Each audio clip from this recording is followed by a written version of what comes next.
नमस्कार, आप देख रहे हैं कुंडेश्वर टाइम्स। बिंद के ऐतिहासिक तीर्थ स्थल देव तालाब में शिव मंदिर परिसर में शिव कुंड परिसर के सौंदर्यीकरण के भूमि पूजन समारोह के अवसर पर मध्य प्रदेश के यशस्वी विधानसभा अध्यक्ष गिरीश गौतम ने लगभग 2.5 करोड़ रुपए के विकास कार्यों का भूमि पूजन किया। इस एवं मुख्य अतिथि की आसंदी से अपने उद्बोधन में कार्यक्रम की अध्यक्षता कर रहे मध्य प्रदेश पर्यटन विकास निगम के अध्यक्ष विनोद गोटिया से देव तालाब को पर्यटन केंद्र की सूची में शामिल किए जाने एवं शिव द्वार के भव्य निर्माण हेतु भी राशि उपलब्ध कराने हेतु विकास कार्यों की कई बातें प्रमुखता के साथ रखी। इस दौरान मध्य प्रदेश पर्यटन विकास निगम के अध्यक्ष विनोद गोटिया ने अपने उद्बोधन में माननीय विधानसभा अध्यक्ष की सभी मांगों को यथाशीघ्र पूर्ण करने का आश्वासन दिया। कार्यक्रम में बड़ी संख्या में स्थानीय जनमानस उपस्थित था। देखिए देव तालाब से कुंडेश्वर टाइम्स के लिए सुरेंद्र कुशवाहा की खास रिपोर्ट। भारतीय जनता पार्टी के वरिष्ठ नेता, मध्य प्रदेश के विधान पुरुष और जिन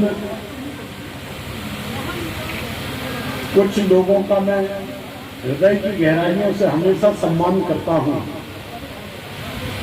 उनमें से एक मेरे आदरणीय बड़े भाई मध्य प्रदेश विधानसभा के सम्मानीय अध्यक्ष गौतम जी। मंच बहुत समृद्ध है। शिव पूजन शुक्ला जी हमारे वरिष्ठ नेता हैं।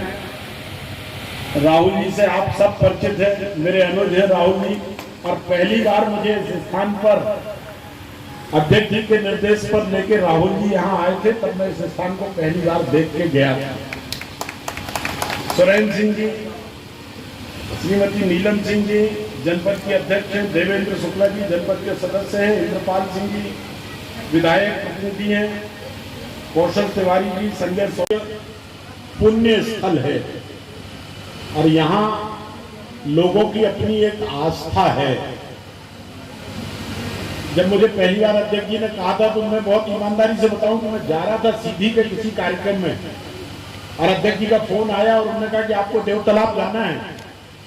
तो मैंने घड़ी देखी और दूरी देखी तो मैंने कहा कि आज तो कार्यक्रम सारा बिगड़ जाएगा, पर मैं अध्यक्ष जी के आग्रह को मना नहीं कर सकता था और इसलिए मैंने राहुल जी से कहा कि तुरंत करिए, हम चलते हैं।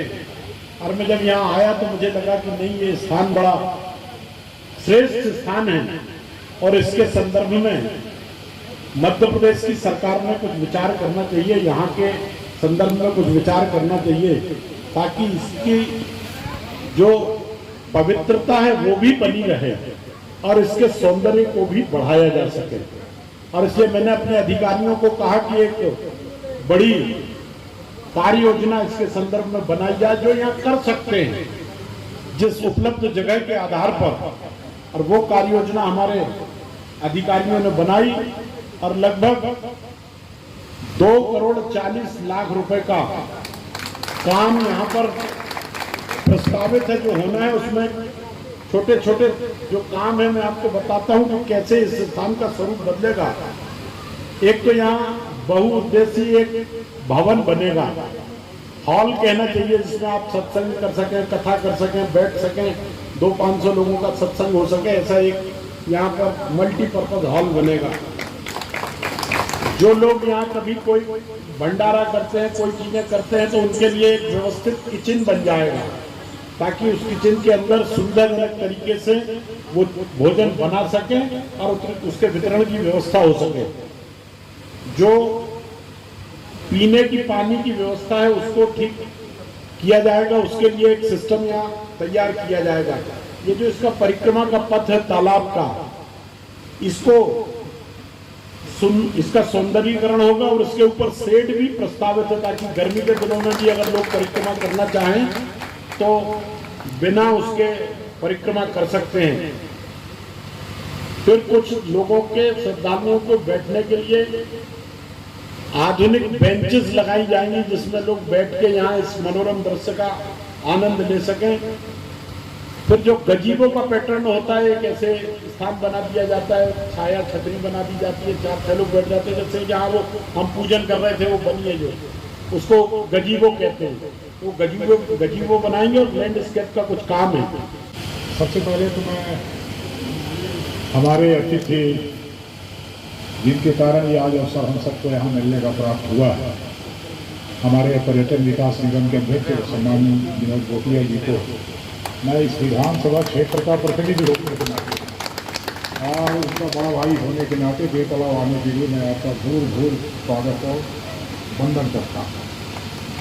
मंच पर विराजमान हमारे सभी पदाधिकारीगण, भारतीय जनता पार्टी के कार्यकर्तागण, हमारे अनुभागीय अधिकारी महोदय, हमारे पर्यटन विभाग के तमाम अधिकारीगण, यहाँ सामने बैठे हुए हमारी बहनों, माताओं, भाइयों, साथियों, आज में आपने देखा और सुना हमारे गोटिया जी को कि ये 2 करोड़ 40 लाख का काम होना है। काम भी बताया उन्होंने कहाँ काम होना है। और उसके माला महत्वपूर्ण नहीं है, माला पहनाना भी महत्वपूर्ण है। महत्वपूर्ण यह है कि हमारा आपका स्नेह क्या है, हमारे आपके स्नेह संबंध क्या है, हम एक दूसरे के लिए क्या कर सकते हैं। माला पहना करके हम चले गए और पीठ पीछे गए तो हम बुराइयां कर रहे हैं, इसका माला पहनाने का क्या मतलब है।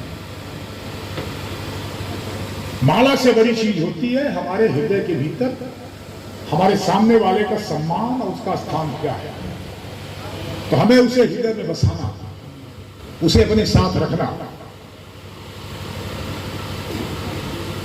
अब ये जो काम हुआ है, मैं भी कुछ अधिकारियों को निर्देश कर देना चाहता हूं आपके काम के संबंध में। ये जो हमारा हाल बनना है, हाल के यहाँ पहले से मैंने तय करके रखी है, वही हाल बने, वही रसोई बने। ये जरा आप नोट करना काम है वहाँ देख करके, जहाँ अपन कहाँ कुशवाकर कहाँ है वो जो अपना झाड़ीदास बाबा के मंदिर के भीतर आप काफी परिसर रखना, इससे लगा हुआ हमारा हिस्सा है, उसमें अपना वो बनेगा। परिक्रमा पथ ये तालाब के किनारे किनारे ले जाकर के अपने को घूम करके, क्योंकि 2 समय आज सबसे ज्यादा जरूरत पड़ती है। गर्मियों में उतनी परिक्रमा नहीं होती, परंतु हमारा जब मलिवास लगता है और जब हमारा सावन का महीना आता है तो कम से कम 1 लाख के आसपास प्रतिदिन दर्शनार्थी आते, फिर उनको जगह नहीं है।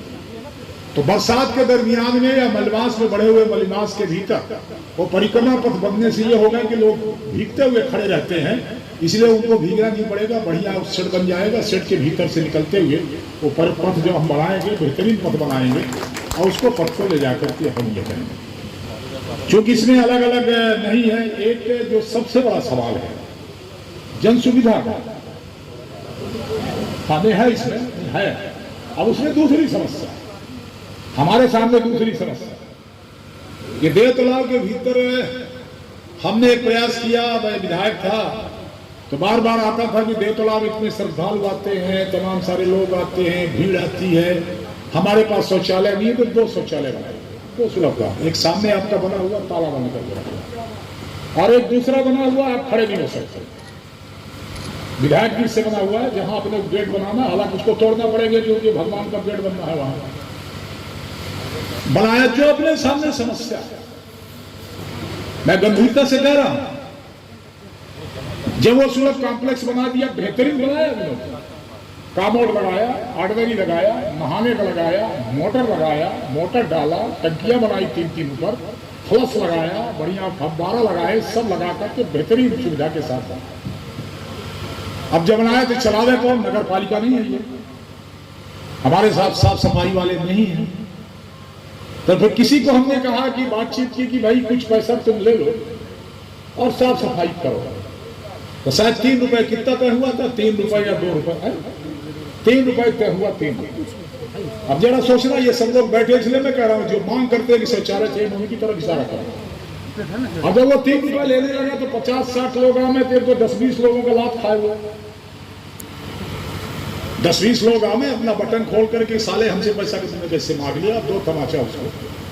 तो 10-20 लोगों का लाभ खाना और फिर 2 रुपए वसूल करना, तो मुश्किल से 60-70 रुपए उसको मिलता है, पर वो सफाई रखता है, पर दिन उसको मिल रहा है, उसका मुश्किल से 2000-2500 हुआ है, उसी का जो सफाई करता है, हमारी गंदगी को साफ करता है, उससे बड़ा श्रमिक कोई हो ही नहीं सकता। उसमें क्या जोड़ दिया? ये देव तालाब है, जोड़ दिया कि विधायक जी को पैसा कम पड़ रहा, वो कलेक्शन करवाए अपने में। ये देव तालाब, इसी देव तालाब की बात कर रहा हूं, कुसमाकर इसी देव तालाब की बात कर रहा हूं। विधायक जी अपने वसूल करा गया, हम तो करता वो भी चला गया, वो भाग गया, अब वो खड़ा होने लायक नहीं। और उल्टा है क्या, यदि 3 रुपए कह दिया तो हमको अखरता है 3 रुपए दे। उल्टा हम चाहते क्या है कि विधायक जी जब हम जाए उनके सुलभ कॉम्प्लेक्स के भीतर, एक आदमी बैठा रहे जो हमको 10 रुपया दे कि हमने विधायक जी आप ऊपर कृपा किया, आपके सुलभ कॉम्प्लेक्स का हमने उपयोग किया, इसलिए कृपा के लिए 10 रुपए उसको चाहिए। इससे सुलभ कॉम्प्लेक्स नहीं, क्योंकि नगर पालिका नहीं है, नगर पंचायत। आप शहर में जाइए ना, आप रीवा शहर के बाद जाइए, सारी जगह सुलभ कॉम्प्लेक्स बने, 10 रुपए से नीचे नहीं लेते, बढ़िया की साफ सफाई रखते।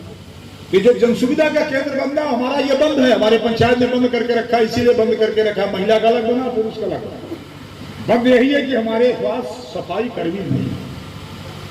तो हम कितना भी अच्छा सुलभ कॉम्प्लेक्स बना दें, कुछ भी बना दें, तो 2 ही तरह से चल सकता है। या तो हमारे पास इस तरह का बजट हो कि हम उसको 10-5 हजार रुपए महीना दें, कोई दे या न दे। दूसरा यह हो सकता है कि जनभागीदारी से चले।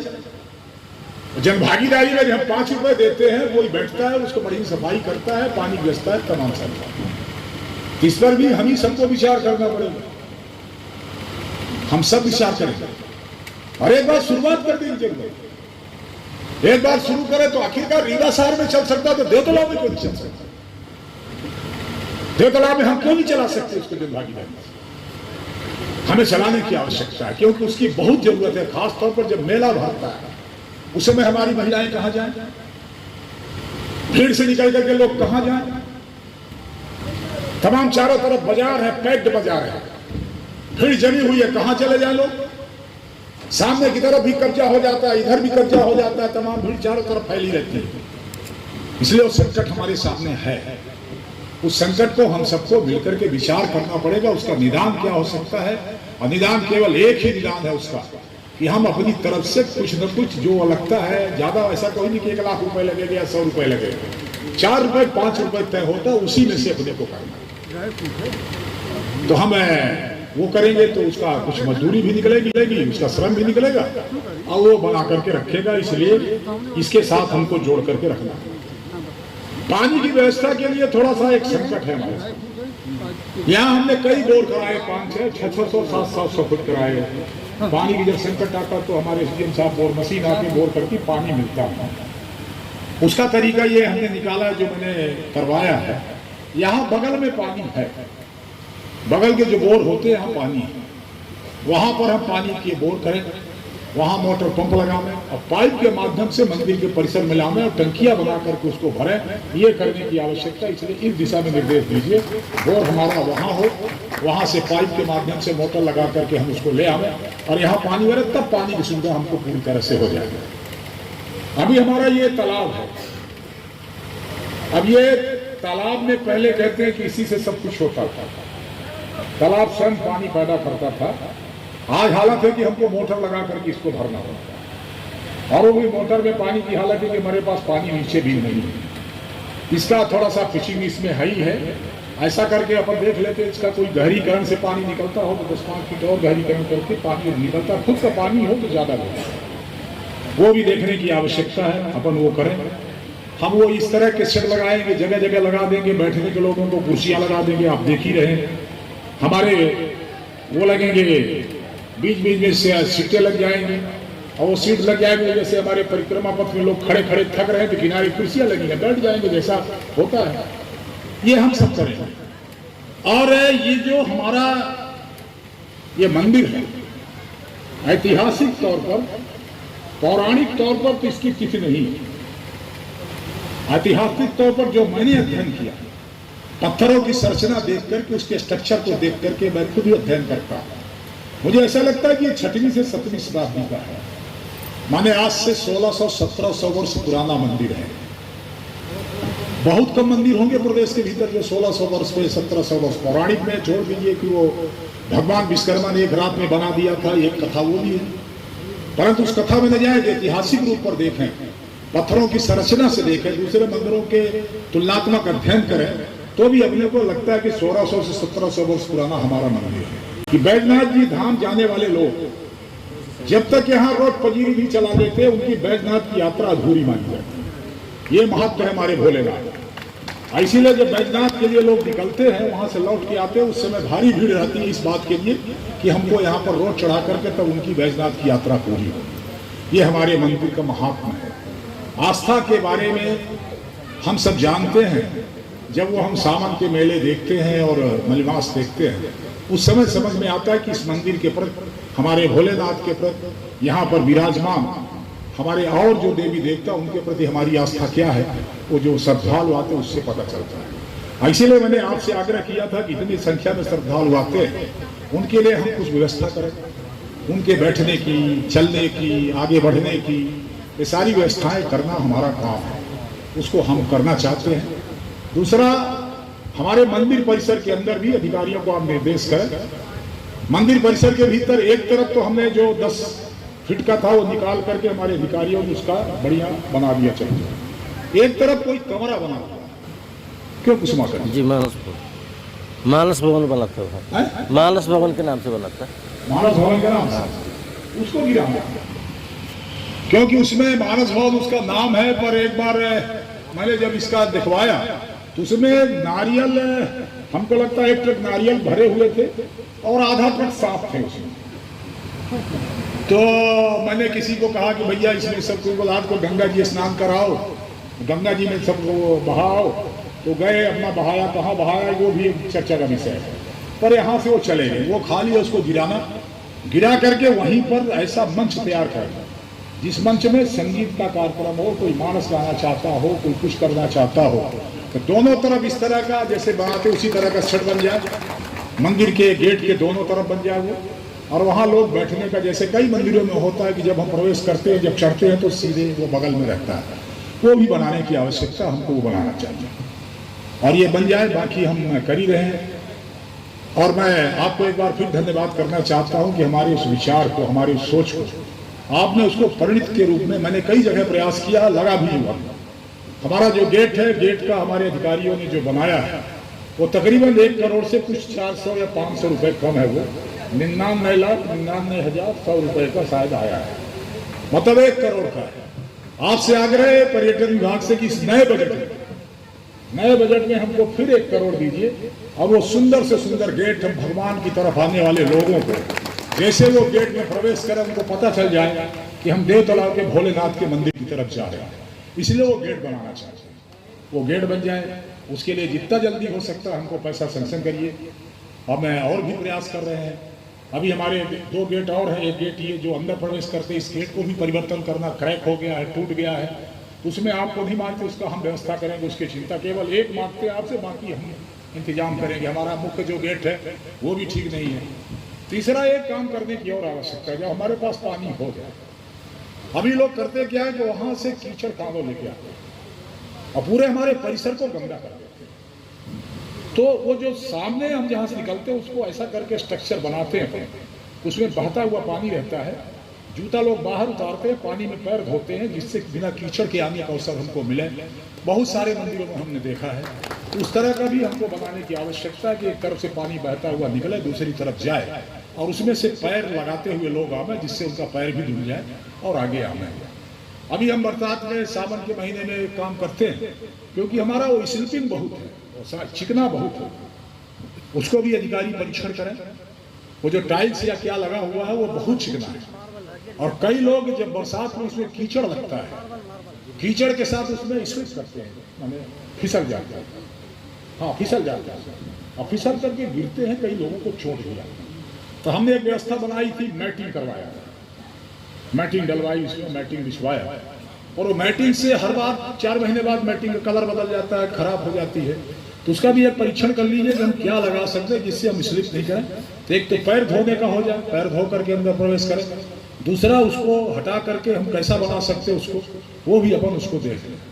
ये 2 काम करने की आवश्यकता है। बाकी ये शेड हमने बनवाई दिया था, थोड़ा सा ये शेड है, अब आपका मल्टीपर्पज हॉल बन जाएगा, बड़ा काम हो जाएगा उससे एक तो बड़ा काम ये हो जाएगा हमारा कि अभी लोग आते हैं कुछ भंडारा करना चाहते हैं, तो यही भंडारा के लिए यही स्थान है कि ये छोटा सा कमरा है।